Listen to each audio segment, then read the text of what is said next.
Yeah, I saw this. Trans University of Washington student stabbed over 40 times, court documents. Really unfortunate. At UW of all places too, you know? They had her identity hidden for a couple of days while conducting the investigation, but I think they got they got the guy. Uncanny looking motherfucker. I think maybe because he looks like a normie, not like the kind of person who would stab somebody 40 times, but you know, it's always the people you least expect, I suppose.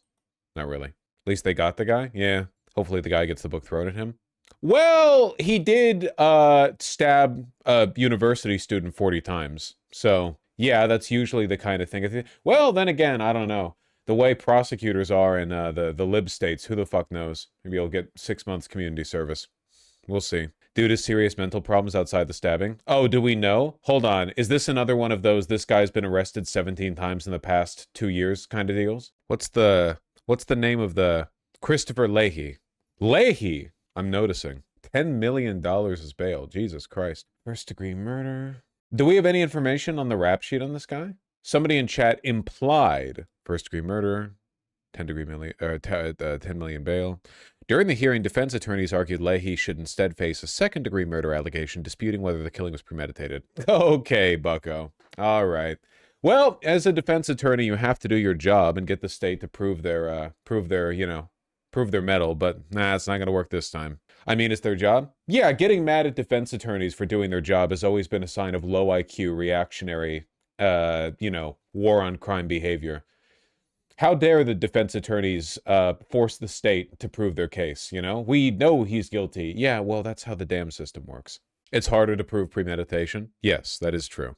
So we don't have a rap sheet in this guy? Trying to see if I can find anything so I can use it to prove my priors, you know? Wait, she was trans, he's going to get pardoned then? No, I don't think that's how that works. Also, it's the University of Washington. Certainly sounds premeditated. Another student told investigators she was dropped off at Nordheim Court by a friend, and she was walked through the complex. She noticed an unknown man following her from behind. According to court documents, the man followed her all the way to the laundry building, getting closer they got in the laundry room. Yeah, it sounds pretty premeditated. The article said his defense is saying because he had no record, the bail should be lowered. Gotcha.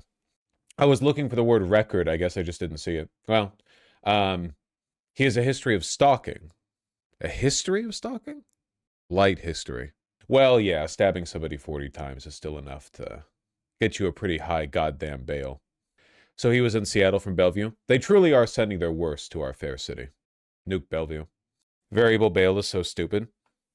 Yeah, I don't know, man. I feel like bail should either be like $5 or infinity. You just shouldn't get it. I don't understand the point of giving him bail at all. What's the point of a $10 million bail? Like, 10 million? He'll never be able to pay that.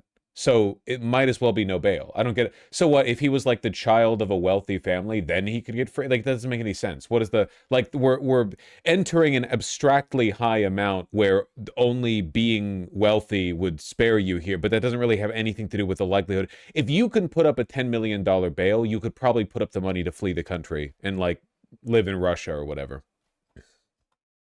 Yes, that's the point. Yeah, our justice system is classist. No, I don't think bond companies are willing to front this amount. It's in case he's Israeli so they can bail him out in secret. True!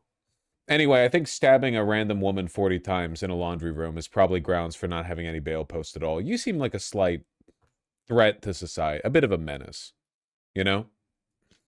Want some good news? Now you can watch Fox 13 and the best moments from Good Day Seattle anytime you want. Just download Fox Local. Ad. You'll never miss any of our live fucking news, ad. original shows, or top stories. And the best part? What happened to my ad blocker?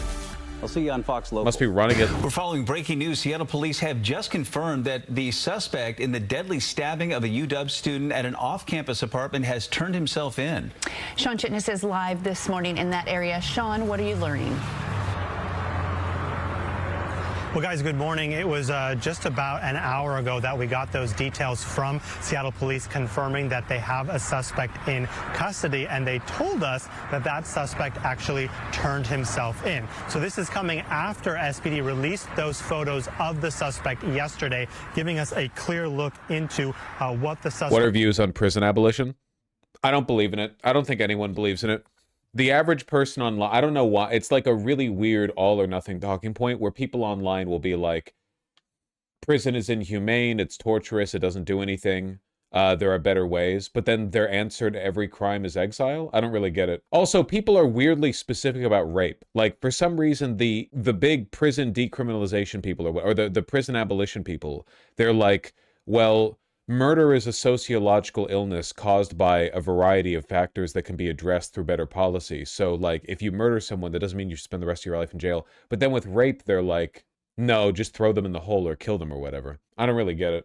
Looked like, and certainly that had an impact on what the community was able to share and provide tips on who they may know. And we understand now that the suspect turned himself in to Bellevue police, and that's because his family lives in Bellevue, or that may be at least a part of it. And the family actually convinced the Is it reactionary of me to believe people like this should just die? No? What kind of internet discourse is... Listen, wishing people would die is like 80% of being alive, okay?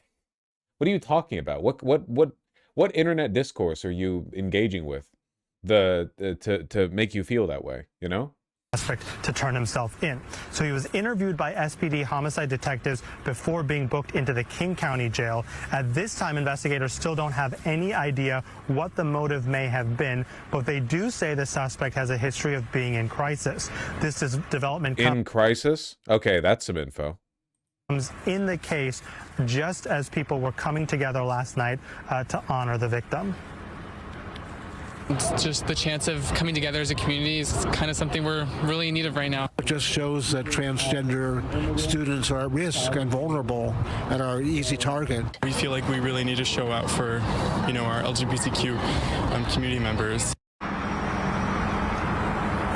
So there was a vigil for the victim last night. People left flowers on campus, as well as the apartment complex, which is just across the street. Stay strapped, dolls? Well, sadly, it was a university campus. I'm glad they're saying she's trans. Yeah, I wonder if... I mean, there is a slim possibility it wasn't actually hate motivated. We don't have any knowledge whatsoever of the motive. Plus, it's UW, so, you know, if you roll a D20 and you land on a 19 or a 20, you know, that's a trans student. Odds are better than not, though, that it was some kind of, like, targeted crime, though. Oh, it was off-campus housing? Okay, never mind. Stay strapped, dolls. From me, that's where the victim was killed. Members of Capitol Hill Pride also stopped by the campus memorial. They participated in a nearby demonstration featuring speakers advocating. Do we trust they'd report it was a targeted crime, though? Yeah? That information would be reported by the news, not, what do you mean? Yes. If that was the case, yes. Transgender rights. Seattle police say a 19-year-old transgender woman was stabbed to death in the laundry room of the student housing apartment complex that's located off campus on Sunday. So we are still working to get a few more details from Bellevue police on the role they played in all of this. And the role Bellevue police played, I don't know, encourage the murderer? And Seattle police still looking for the public to come forward with any information they think that might assist the investigation. You can do that by contacting SPD's homicide tip line. Live in Seattle, Sean Chitness, Fox. Yeesh. What is this Como News? No, Fox 13. Everyone knows King 5 is where it's at. Speaking first on King 5, the suspect in the murder of a 19-year-old UW student has turned himself in. This comes just hours after Seattle police released photos of a man they believe to be the killer. King 5. How do they find out the number of stabbings? They perform an autopsy, I'm going to guess. I'm not an expert on the subject. Anna Welch is live right outside the apartment complex where that homicide happened with the very latest on this break in the case. Savannah. Good morning, Christine. We just heard from Seattle police. They say the suspect turned himself in yesterday to Bellevue police. Bellevue police then coordinated with SPD, and he was officially taken into custody by SPD about 10 o'clock last night. This all happened just hours after police released those surveillance photos showing who they were looking for in this homicide. Let's show you those photos so you can take a look. These photos were released yesterday. The suspect was believed to be connected to that deadly stabbing that happened Sunday night at the Nordheim Court. Such a weirdly normal looking person. I don't know. Most recent update? Tonight, a man accused of stabbing and killing a UW student now behind bars. He was in court this afternoon. Thanks for joining us, ML Thomas. I'm Monique Minglavin. Police say he turned himself in last night, just hours after police released photos of the suspect. Camera 7's Jason Sloss is live outside the King County Courthouse right now. Jason, I feel like that indicates a degree of lucidity. You know what I mean? Not total insanity. If you turn yourself in after you find out that they have photos of you, so you know for a fact that you will be captured sooner rather than later, you know? I feel like turning yourself in indicates that you're just, you know, you can't really plead insanity. There's some degree of cognition Disturbing going on details there. coming out on this now. Yes, and in particular, just how brutal this attack was. And according to court documents, police received several tips, including one from the suspect's brother, right after those surveillance photos were released to the public. This make me consider becoming a gun owner. Look, being a gun owner can't save you from random acts of violence. If it could, America wouldn't have much higher incidence rates of random acts of violence than, you know, like every European country. Basically, if some random person stalks you and decides they want to kill you, that's pretty much it for you. There's not really much you can do about that unless they fuck something up. Even if you're carrying, what, you're going to draw on everyone who walks behind you in the laundry room? It doesn't really do anything. Best thing you can do is try to promote social stability. 31-year-old Christopher Leahy of Bellevue now held on $10 million bail for the murder of a University of Washington student last Sunday night. Police say Leahy calmly You turned can shoot the mid-incident? No, not really. If someone starts stabbing you, you're not going to draw on them. That's just not how that works. They've got you. It's, again, like, the conservative line that interpersonal or like individual gun ownership in some way makes you or anyone safer is just not true. The only context in which firearm ownership has contributed to self-defense is in the collective self-defense. That is to say, an armed militia it makes for a more difficult territory to occupy, like the 1700s or whatever. You know, it doesn't really help you interpersonally, you know? You get me. Himself into Bellevue police. It's called explosive reactive armor. Look it up. That's true. That's why you got to keep a propane tank strapped on you. Hours after police released these suspect images Wednesday. According to court documents, the victim, a Protection's still 19-year-old good to be student, prepared for, especially nowadays. But crime is low nowadays. That's what I mean. Like, the rate of random interpersonal crime is relatively low now compared to, like, all of human history. It's very low, even in America. who went by the name Juniper Blessing, was found dead in the laundry room of the Nordheim Court Apartments with more than 40 stab wounds. According to court documents, another student reported a man, possibly the suspect, following her around the apartment complex just before the attack. UW students telling us they're now relieved to hear a suspect is in custody. I have friends who live there, and they were really terrified, and they stay over at my place because it was just simply so scary to sleep at that place. It's been crazy over here. There's been a lot of monitoring with security, and just it feels a little scary to be around here at this time, but I'm glad that they found the person.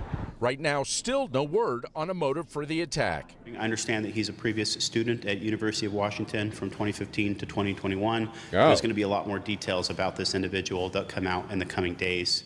And for now, Leahy will remain behind bars. The case is now expected to be referred to the King County Prosecuting Attorney's Office by Monday morning for a charging decision. Coming up on Cairo 7 News at 6, we asked Seattle police why they didn't release those images earlier, and we will have their response. Live in Seattle, Jason Sloss, Cairo 7 News. Next, the man accused of killing a University of Washington student made his first court appearance today, where a judge set bail at $10 million.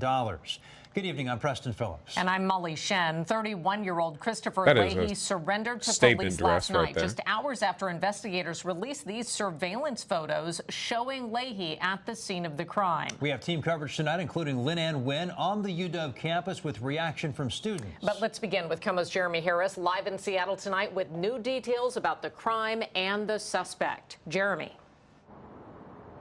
Yeah, a judge called this a brutal execution and set one of the highest bails that I have seen here in King County. The University of Washington community has been on edge in the days after the murder, and while now investigators say they know who did it, there are still few clues about why. If you make your appearance, please. This is 31-year-old Christopher Leahy, a judge ordering the media not to film his face as he appears in jail court, accused of killing a 19-year-old University of Washington student in the laundry room of this student housing complex in Seattle. Non-zero chance of a Chud army raising money to bail him out. Nah, he's not white. Also, no public presence online. Like, Chud the Builder is probably going to struggle to raise the $1.5 million that he needs. And Chud the Builder's got like a micro internet sensation thing going on right now. There's no way out for him. Earlier this week. The superform indicates that there are over 40 stab wounds that were inflicted to the victim in this case. An arrest report says multiple people identified Leahy as the man in these pictures released by Seattle police late Wednesday. You people need to keep Within up with your hours, internet investigators say Leahy came in with his parents and attorney to Bellevue Police and surrendered. This is a very serious case, and we will not say anything to diminish that.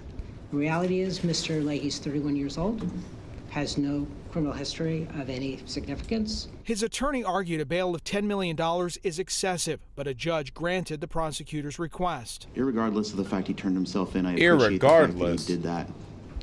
The horrific nature and brutal execution of this attack. Was the bail 1.5 mil for him? No, it was 10 mil. Finding that he's substantially likely to commit a violent offense in the future, I'm going to grant state's request for $10 million bail in this case. An arrest report outlines evidence collected by Seattle investigators. They say this picture of Leahy was taken seconds before the camera in the laundry room was disconnected. Officers found it had been unplugged from a power outlet. An arrest report says Leahy... Did he think that unplugging the camera would wipe the footage on the log? That it wouldn't make it look suspicious? That he looks directly at the camera and then it gets unplugged? Like a movie. Like, oh yeah, if you shoot the camera loses all of its... Okay. He, quote, appears to follow the path of the cord with his eyes. They say he was the only one in the laundry room with the victim at the time the 19-year-old student was killed. The victim, Juniper Blessing, is transgender. It's not clear if the victim's gender identity played a role in the killing. UW community is very large, not only with current students and faculty and staff, but alumni and parents who want to know that people are safe. But that's also what police and prosecutors want to. I think there are still lots of questions that I know prosecutors and police are asking. Now, one thing the arrest report notes is that the lock there to that laundry room door was broken, and there were some other concerns about security at that apartment complex. One question we're asking is how long was it between when police had that photo, really good surveillance photo, and when it was released to the public? We know the suspect was in custody within hours of it being released publicly, but what we don't know is when police had it and why it wasn't released sooner. Today, Seattle police told me they worked to get information out as quickly as possible and also needed to talk to the victim's family before releasing that photo. For now, reporting live at the King County. Got out relatively quickly. I don't know if that indicates any evidence of impropriety or malice in the part of the Seattle police. Well, very unfortunate. Still, shouldn't let random acts of violence influence your political positions too much.